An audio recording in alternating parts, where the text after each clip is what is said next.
It's just such a pleasure to be here with you again. I still remember a year ago, we met for coffee, and it was actually less than a year ago I shared my story.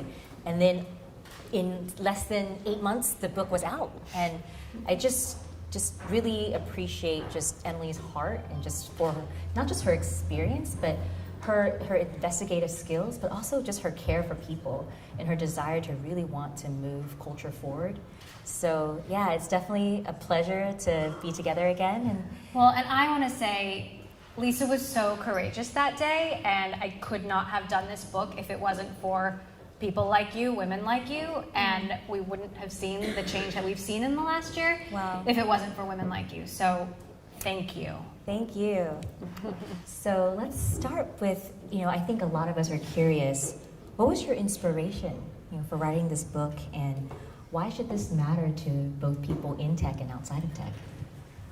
Yeah, so, I've been anchoring my show for 8 years now and covering technology. I think this is such an amazing industry. Yeah, and I feel definitely. so privileged every day to be speaking to people who are on the front lines of making a difference. But over time, I became sort of increasingly agitated about the lack of change on one very specific issue and the underrepresentation of women. And obviously, minorities are also grossly underrepresented. I mean, the statistics are actually quite depressing. Yeah. And so I sort of became more courageous over time about asking these questions of the people who were in the chair. What are you doing about this? What are you doing to hire women? What are you doing to promote women? What are you doing to fund women? And one day I interviewed an investor, very prominent investor. They had no women at their firm at the time. And I said, well, what do you think your responsibility is to hire more women? And I figured I would get some sort of politically correct answer, as you normally do when you're on camera.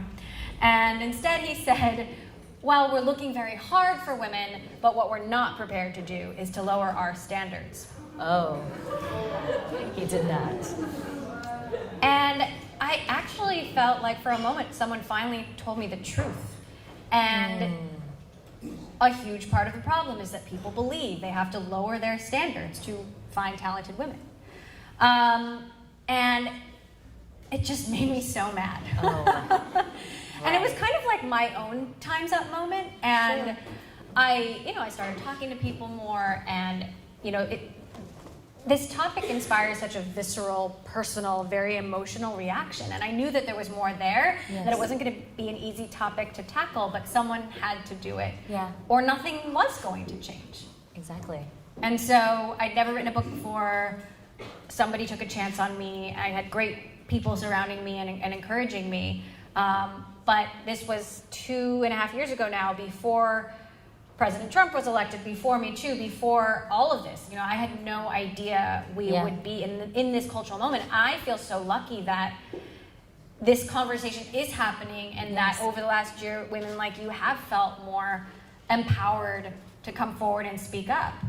Because it could have been like a Brotopia tree falling in a forest. Right. But luckily it was not.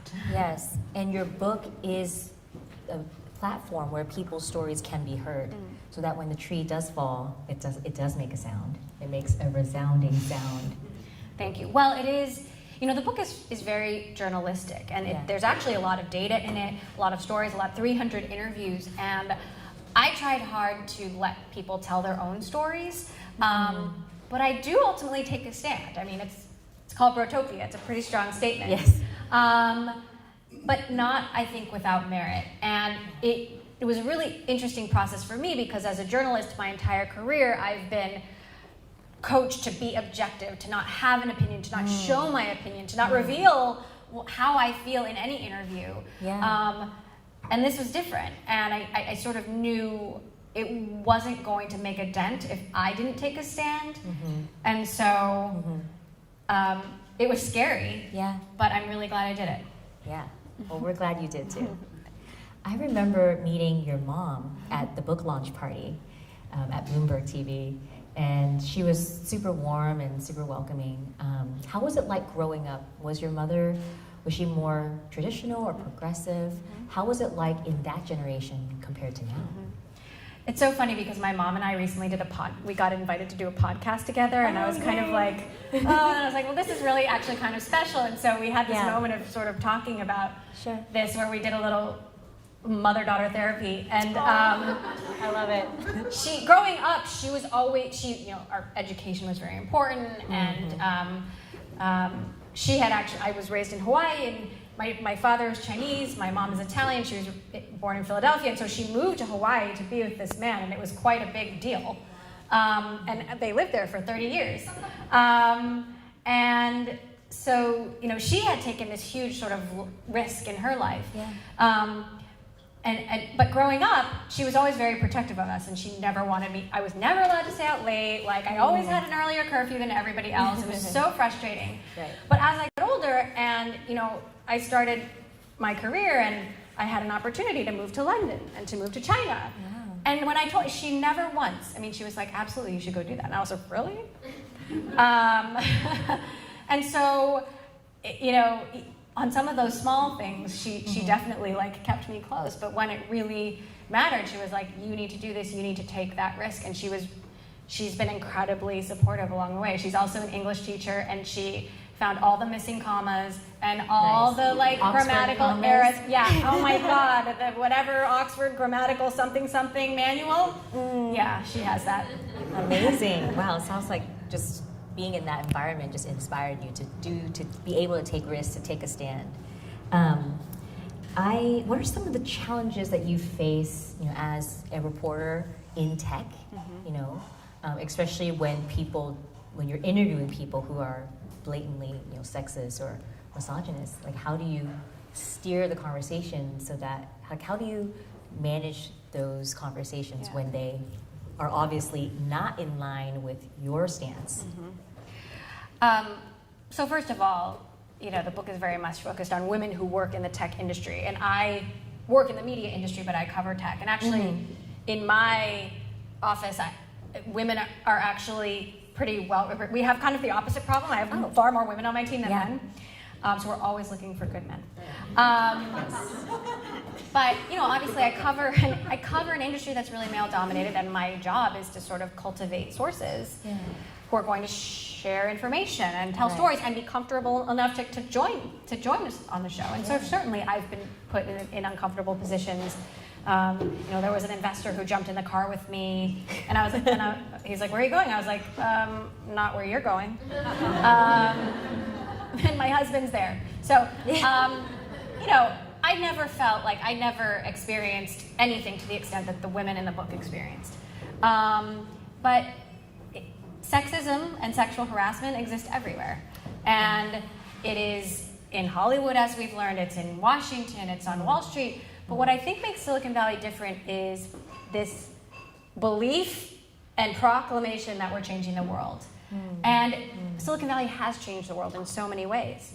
But it's also led to this sense of entitlement and arrogance and moral exceptionalism that's sort of been an impediment to admitting, well, hey, actually, we're kind of part of the problem.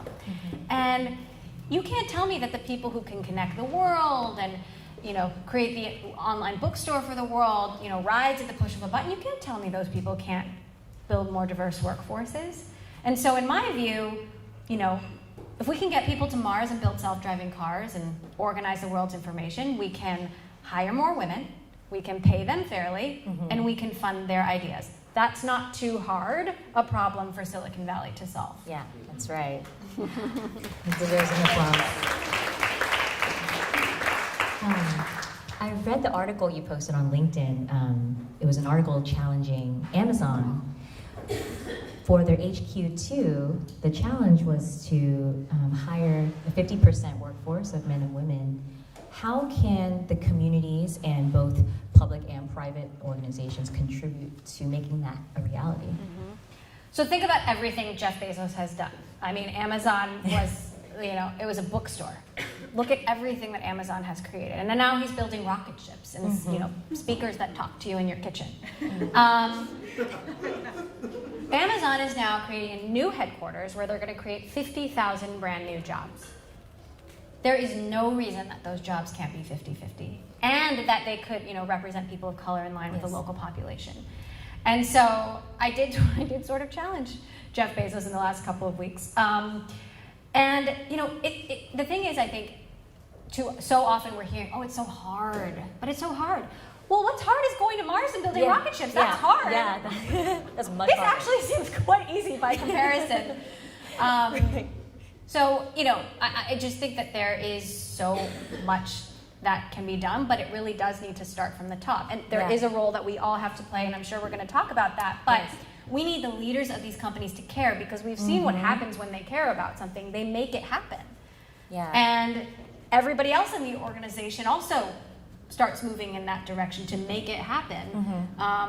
But we need more people at the top. Definitely. To be, pounding their chests and pounding the table about this. The status quo is not acceptable. Yeah.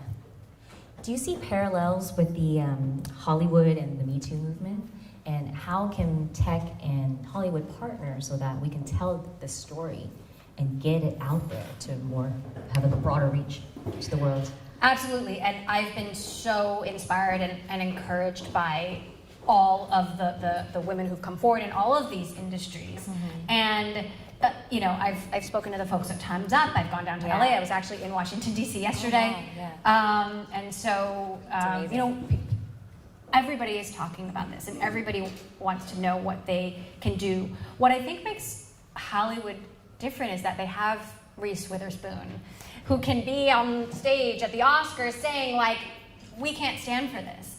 And in Silicon Valley, it's a little bit different. And you have so many employees who sign non-disclosure agreements, and they're signing their voice away, essentially. Or they have entrepreneurs like you, who, like, your business, your livelihood depends on the success of your business. And so you have so much at risk. And so, I've seen there has been a lot of positive change in the last year. For example, Uber just ended forced arbitration. So that if somebody had not without being pushed, as we all know, but that they're now actually a rarity in corporate America, because women who have a complaint against a driver, against an employee, or a driver or a passenger who have a complaint, they don't have to settle that complaint in private. They can settle that complaint in public. That's good. Because a lot of this stuff, it happens and we just don't know. Yeah. It lives in the shadows. Yes. Nobody talks about it. And so, those are the kinds of things that can really make a difference. In the book, you mentioned you paid a visit to Conference Room G. Can you explain what that is and how it got its name and what impact has Does it anybody had? know what Conference Room G is? I won't judge you. Okay, well. Someone read the book. It's just down the street, actually. Conference Room G is the Gold Club, which is a strip club in Soma. You do know what this is. Okay. And, I had heard about this legendary lunch that they serve, and that people go on their lunch break, many of them tech workers, because it's, right down the street from all of these companies. And, strip clubs are nothing new, right? But actually strip club lunches are kind of unique. And I have so many friends who work on Wall Street. I was like, do you guys do this like in the middle of the day? I mean, I know at the end of the day, but in the middle of the day? And they're like, no, not really.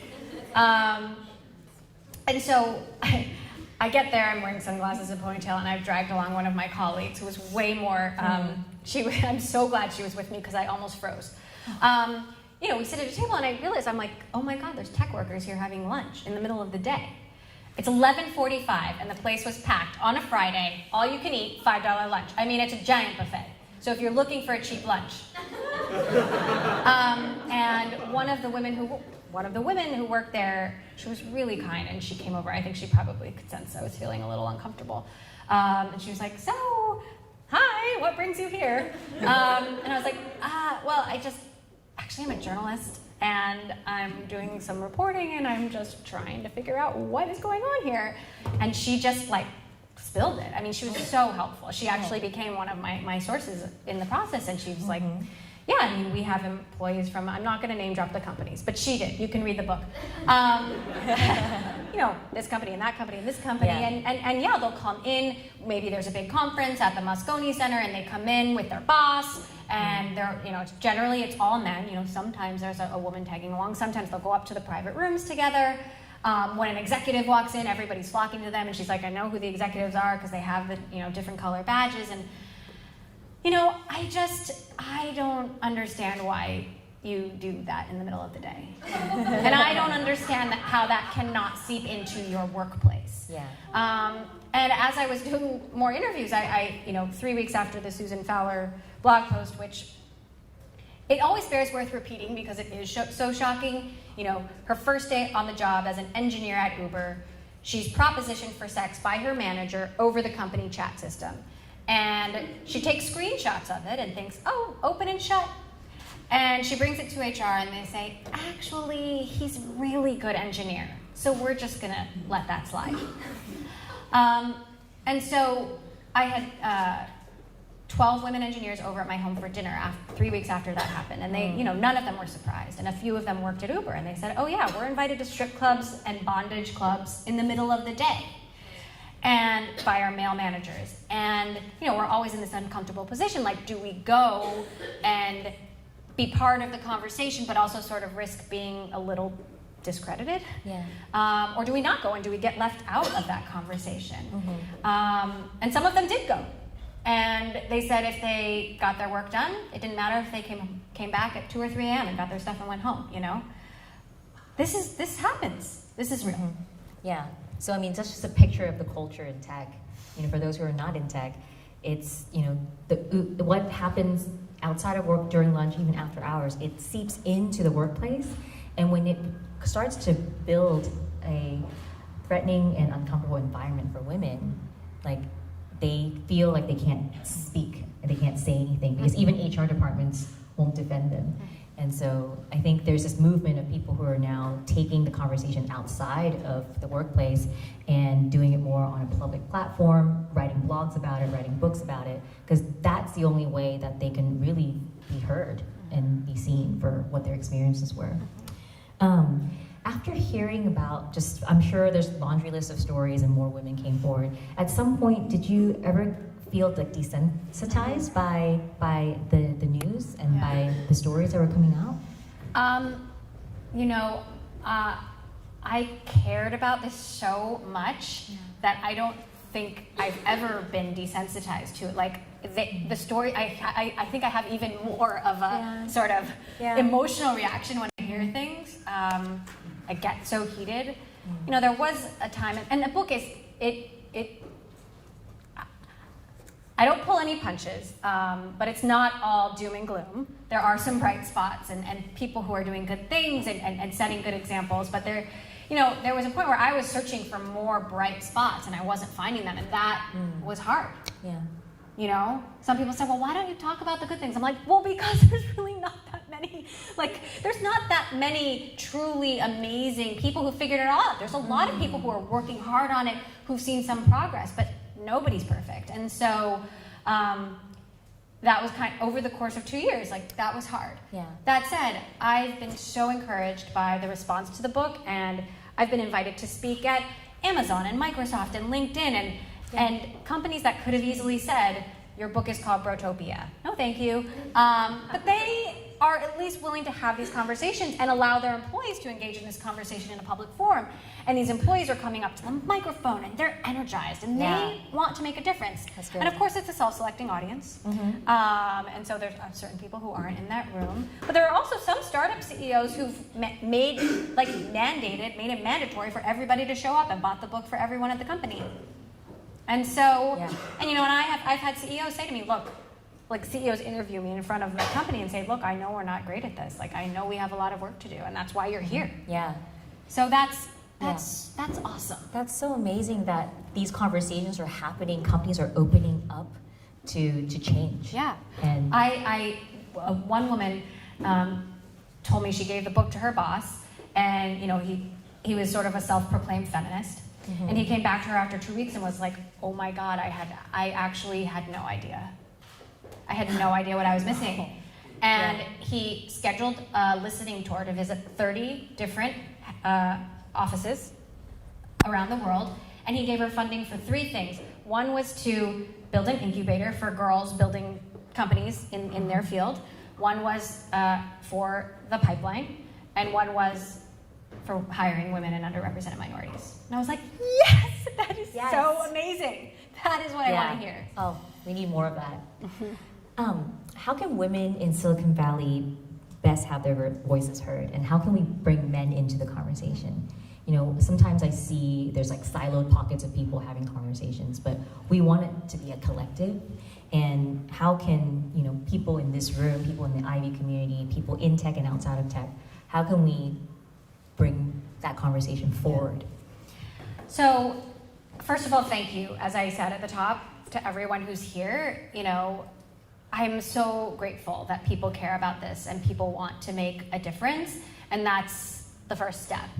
And, you know, I do think that there is something cathartic about women being able to talk to other women and men being able to talk to other men. And, you know, I know that some men are feeling scared and attacked as a result, and we do need to create safe spaces for everybody to be able to talk about this, but we can't have these conversations separately. We need men and women to be in this together. And I do think there is an amount of women speaking up that is important, but it's not all on women. And men can speak up too. And, you know, we talk a lot about speaking up for, you know, when you see something go wrong, but you can also speak up when you see someone else getting interrupted or not getting an opportunity, or maybe someone's being treated poorly. And it can be so much easier for you as the bystander to say, that's not cool, or maybe we should do something different, than for the victim to say, hey, I'm being mansplained, can you like stop that?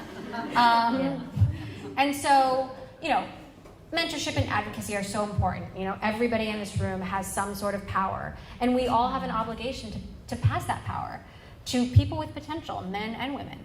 And I've benefited from great mentors in my career, and I feel an obligation to pay that forward. Yeah. I mean, isn't it amazing that it can start with one voice, and then the group of people can just grow? And then when you have a group of people with one voice, you can truly make an impact. I do think that employees can be really powerful here. I mean, especially in this moment, nobody wants to be on the wrong side of history. Speaking of Amazon, you know, they have a very undiverse board of directors, 70% men. And there was recently a shareholder proposal that they use the Rooney Rule when they're interviewing new directors, which means interviewing, for every director seat, they interview women, underrepresented minorities, and men. And Amazon rejected this proposal.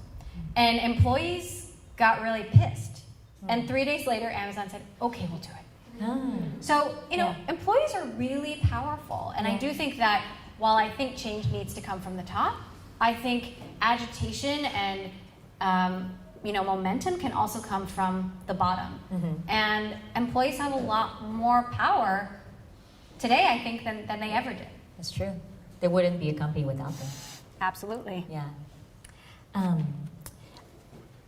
You mentioned in the book that after Sheryl Sandberg created the Lean In movement, that there were an entire industry of women who are against, like, they're anti-Lean In. So what do you think why do you think they would push back if this is an initiative that is promoting equality? Like, that seems like a very unexpected response. Yeah. So, not all women are the same. Not all women want the same thing. Not all women want to lean in. Some do. Yeah. And, you know, I think Sheryl was speaking to a very specific kind of woman, and her message really resonated with a lot of people. It really had an impact on me. Yeah. But part of the problem is we have so few examples of female leadership that we think the women who have succeeded, oh, that's the only way. Like, you're either a Sheryl or you're a Marissa. Like, you're either vocal about this or you don't want to talk about it at all. And I interviewed both of them in the book about this, by the way. And they both care about it, but they're different people and they have different approaches. And I think if we had more examples of female leadership, we would see so many different ways that this can be done. I mean, we have so many examples of male leaders and guys who do it. But when we look at women, first of all, they're so isolated, and then the media and people in general just sort of pile on. And so, you know, there's a section in the book where I talk about just the disproportionate amount of criticism that Sheryl and Marissa have received, even though they are completely different. Where, you know, Marissa, she's become CEO of Yahoo, and suddenly the fact that she's taking a 2-week maternity leave becomes like an international event. when if she was a man who was about to have a child, no one would have known. No one would have even known. Yeah. And there was this article in USA Today that said, Sheryl Sandberg and Marissa Mayer, are they setting back the cause of working moms? And I was like, are you kidding me? This is ridiculous. This is ridiculous. We should criticize people who run billion-dollar companies, but let's be fair about how we criticize them. And the stories we tell about them matter because perception matters. And I would just love to see more women being given the chance to crack that silicon ceiling so the next generation can sort of be what they can't see right now. Yeah. I mean, I think the most important thing is that the next generation can feel safe going to work. I mean, some of these stories, they're entering threatening work environments on a daily basis. I mean, safety is a given. And, you know, sometimes it's like 3 steps forward, 2 steps back. I was at a company and a young woman came up to me and she was like, I wore a dress to work like 4 days in a row because it was hot, and then on Friday it was cold. I didn't wear a dress, and someone made a comment like, oh, why aren't you wearing a dress today? She's like, now I never want to wear a dress. And I was kind of like, God, it doesn't even sound like a big deal, but like to her, it really was a big deal. And so I do think safety is obviously number one, but we need to create environments where people feel like they can be themselves and be authentic and belong, you know? That sense of belonging is really important. And that's not something that only women want. That men want that too. And I think that it's only when you can be yourself that you can actually be as productive as you could possibly be. So we're talking about unlocking the potential of the workforce. Obviously, it doesn't make sense to shut out half the population. But also, we want to create workplaces where everybody can contribute as much as they can. Yeah. If Silicon Valley could start over again, what do you think it would look like? Well, let's see what Amazon does, first of all. I like to think that people here have good intentions. And, you know, part of the problem is people think it's always been this way. I didn't create this problem. It was always like this. Well, in fact, this was actually the smoking gun in the book for me. If you go back to the 40s and 50s, women actually played a huge role in the computing industry. They were programming computers for the military and programming computers for NASA. And it really was like Hidden Figures, the movie, but industry-wide. Yeah. And then in the 60s and 70s, as the industry was starting to explode, they were so desperate for new talent that they started doing these personality tests and aptitude tests to identify good programmers. And they decided that good programmers, quote, don't like people. Well, if you look for people who don't like people, the research tells us you'll hire far more men than women. Thank you. I'm glad you're laughing at that. But really, there's no research to support the idea that people who don't like people are better at this job than people who do, or that men are better at this job than women. But it perpetuated this stereotype of the antisocial, mostly white, male nerd that persists to this day. And Revenge of the Nerds, there were all of these movies, but popular culture didn't create this idea. The tech industry created. In 1984, women were earning 37% of computer science degrees. That has plummeted to 18%, where it's been flat for the last decade. Wow. So, in my view, the tech industry created the pipeline problem. And today it reinforces the pipeline problem. Yes, there's a pipeline problem now. The tech industry created it. Yeah. And so thinking about what Silicon Valley would look like if it could start over, you know, I would simply say, well, it doesn't have to be this way. You know, it wasn't always this way. And as I said before, like, this is an industry that never shied away from hard problems. And the thing is, if you hire a diverse group of people from the beginning, it's so much easier as you scale to maintain that. Because these things feed on themselves. And by the way, if you look at some of the companies in tech that are run by women, the few of them, they're actually 50-50. And you know, it will be so much easier for you to move forward as a company if you do this early on. And if you don't do this early on, it will be so much harder to change. Gotcha. What change would you want to see in the next 5 years, 10 years? You know, will we achieve parity in our lifetime? I really think that in order for culture to really change, the numbers do have to really change. You know, we can't just be talking about a culture change without the numbers keeping pace. You know, if you have 10 men around a dinner table, the conversation is a certain way. If you swap in one woman, it changes a little. If it's half and half, it's a completely different conversation. And that's what it's going to take for a real culture change. Now, the question could be asked, well, if women only were running our companies, would they be better?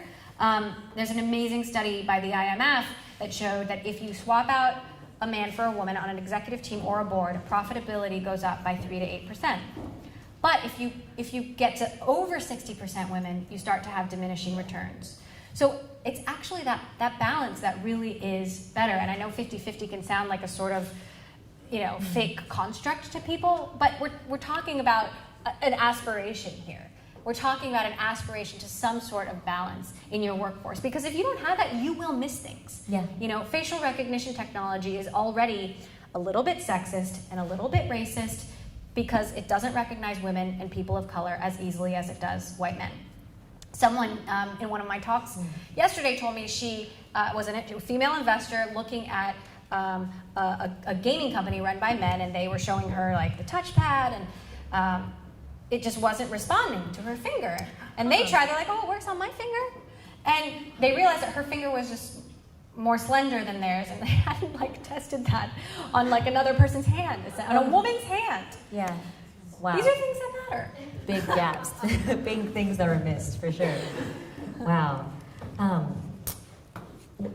So, you know, since writing the book, you know, you've been speaking, you've been traveling. What has the overall response been from both sides, both advocates that support your view, and what's the response been for those who are opposed to this new world? So, I'd say, I mean, the reaction has been overwhelmingly positive that I've seen, but I know this is a self-selecting audience. I've certainly been on the receiving end of some mean tweets.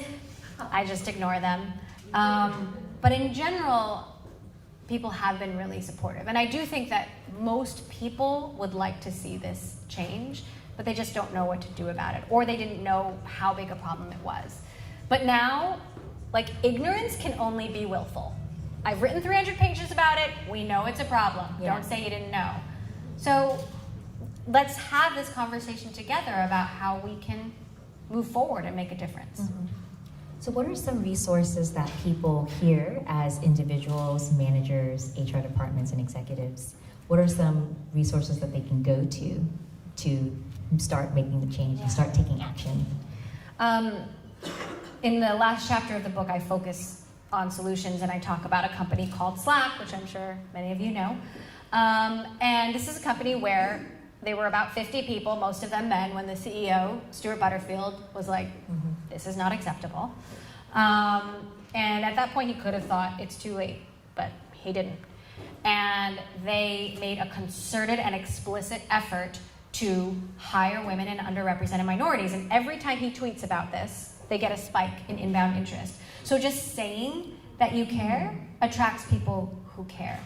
Yes. And they've diversified their recruiting captains. They've structured their interview process. So even when you're doing an interview, if someone comes in and they look the part, you're going to ask them different questions. If they don't look the part, you're going to be asking them tougher questions because you think they don't look the part. So just making sure that all of that is standardized is really important. They source from underrepresented schools in different geographic locations and across a range of ages. They've changed their job descriptions, and they actually say, you know, we really value having people of a diversity of backgrounds, and we believe that having more voices at the table will make us a better company. But it's not just about hiring, it's about retention and progression. And I found some amazing data that shows that, you know, women quit 2 times faster than men. They leave tech, and they're not leaving to take care of families. They're going to take jobs in other fields. They're 807% more likely to leave a job in tech than they are to leave a job in another field. And the reasons they say they're leaving are not to go home to family. They're hostile environment, feelings of isolation, feelings of not feeling valued, feelings of not progressing. And actually, women leave jobs for the same reasons men leave jobs. You know, again, they want the same thing. And so Slack's thing is, their motto is actually work hard and go home. And they want to be a place for grown-ups. They're not trying to be like a college dorm fantasy land. There's no dinner served. There's no ping pong tables. And so they are actually punching way above the averages. So I think they're 43% women, 48% of managers are women, and 37 or so percent of technical employees are women. Salesforce has also set a great example by doing a really dramatic comprehensive pay review, and Mark Benioff is out there talking about it. And people hear him because it's Mark Benioff talking about it. Like, that matters. These are people who have loud voices, and they should use them for this purpose. Yeah, I love that. I love that just one voice can amplify, and when you partner with people who have the influence and the impact, this is really the start of a huge movement. It's been really amazing just learning more about your past and your inspiration and also the stories. And